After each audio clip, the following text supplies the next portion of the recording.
Good evening, ladies and gentlemen, and knife lovers far and wide. I'm the Knife Junkie, and tonight I want to talk to you about my latest dedicated left-hand knife, and it is the Spyderco Resilience. It is the largest of their sort of budget line. I shouldn't say budget, I should say high-value line of knives. When I bought this about a year ago, maybe a little bit more, it was about $50, and you can still be had for about $50, maybe 55, if you search online. It is a really great knife. I've actually, when I got it because I could afford it, and I got it because it was large. But I had no real emotional connection with it or a real lust for it. I just bought it, and over the past year, it has grown on me, and now I finally discovered what its real role is for me, and that is as a dedicated left hand in the waistband sort of tactical or self-defense knife. Its size dictates that's its role, and it only really appealed to me once I put it in that role. So what about this knife? Well, it is the big brother of the magnificent and much loved by me Tenacious, and you can see how much larger it is than the Tenacious, and but it lacks the charm of the Tenacious. It lacks the design charm. It lacks the cuteness, the compactness, the utility of the Tenacious. Something about the blade length and the handle length times the materials, which are all good, but not the best G10 and not the best steel and not the best construction when we're talking about Spydercos. Something about this size just does not live up to the Tenacious. At least that's what I thought until I got a tube of Loctite. For so long, my Tenacious and my Resilience were just every 10th or so flick open, I would feel blade play and I would notice a lack of centering. But then I got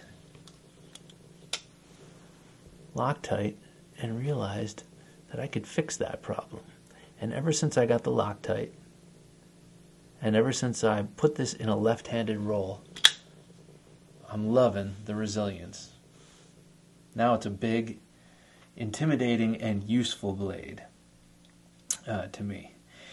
So this is probably the only knife, except for my Kershaw Leek, where you will see me carrying it tip down. Something about the Leek really just lends itself to tip down.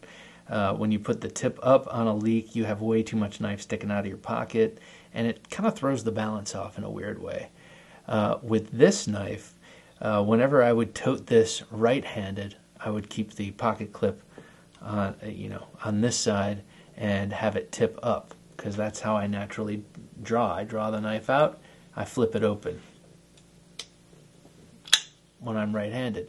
But on the left-hand side, if I ever needed to grab for this knife with my left hand, it would be in a dire circumstance on the whole. And so just in training and really trying to draw this and see how I would draw it under stress, I kept finding that if it were in my waistband like this, tip up with the clip over here, I'd pull it out and I would have to go through too much repositioning to get my left hand, which is not as good at deploying blades, to be in a comfortable position to do so. And I just found myself floundering too much with it. So I tried it out with the pocket clip on the tip down side, and found that in a simulated stressful situation, I could reach into my pocket, into my waistband, kind of situate my thumb right in the Spidey hole, pull it out, and do my spider drop, and I would at least have the knife in my hand. Not in the optimal position for deployment, but I could always reposition. But just to have that knife open, if having the knife open is the goal, I found that carrying it tip down on my left side was the way to go. And I think that's part and parcel of the size. It is a rather large knife for a folding knife. When compared to the Tenacious. It doesn't happen too often, honey, does it? It's so unusual. This never happens to me. Okay.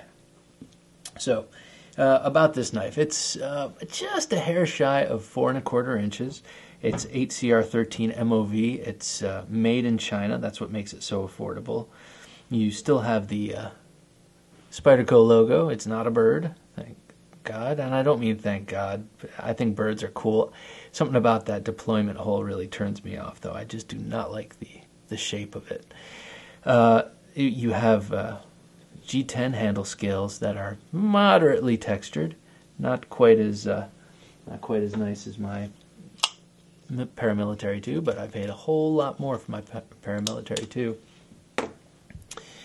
They seem more plasticky than other G10, but they work. You've got open pillar construction, and you've got, let's see if I can show that, milled out liners. They take a lot out. They keep it nice and light. You've got steel liners. Got a nice liner lock. It's it's kind of right in the middle, but I don't know. With all I play with my knives, I've never really noticed the drift over to the other side. I'm sure it happens. I can totally see why people get anal about early lockup and all that. But in a knife that's $50, I'm not going to sweat it too much. You have a decent sized lanyard hole, if that floats your boat. You can take it apart with number 6 Torx screws, and you can tighten the pivot or loosen the pivot with I think a number 8 Torx. Says China right there. Doesn't have my favorite inscription. I love that golden Colorado USA Earth thing that they have on their USA knives. I just think it's so cool that they mention Earth, a planet that I love. The blade is really sharp. I mean, it came to me shaving sharp, and I just like, even though I don't use this very much and have no need to, I just like to run it across the bottom of my coffee mug or across my new sharp maker, which is pretty sweet. I have a couple of old, very fine Spyderco stones too that I like to use, and sometimes I just like to get things stupid sharp. I haven't gotten that nice reflective, perfectly mirror polish on any of my blades yet, but I fully intend on getting the ultra fine stones for the sharp maker and going that route.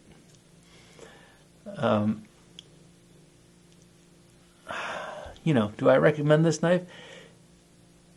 I think it's a really cool knife. It's really grown on me, I have to say. But I would only recommend this if you already have the Tenacious and you love it. And if you want something a little bit bigger but the same sort of concept, same sort of price point, I would say yes. There are some other knives that are similar in size that I like a little bit better. For instance, my Manix 2XL. This is such a... man, this is just a step above. This knife is amazing. Amazing G10, S30V, CPM S30V steel, made in America, which is always a good thing. Since our leadership seems hell-bent on destroying our country, it's always good to have something made in the country to at least try and keep it going. And it's about the same size, same leaf-shaped blade. Well, this has more of a leaf shape, and I think a sort of barong shape blade. This one, the blade shape is slightly awkward, I would say. It is not even as graceful as the Tenacious. Something about when they lengthen it, they draw it out a little bit. I think maybe if it had a little bit more belly, maybe if I'll use this as my pointer, maybe if the blade extended from here and had a little bit more belly but came to the same point up here, maybe it would look a little better to me. But it functions beautifully. So yeah, Spyderco Resilience. It's a pretty cool knife. I like it. My left hand especially likes it.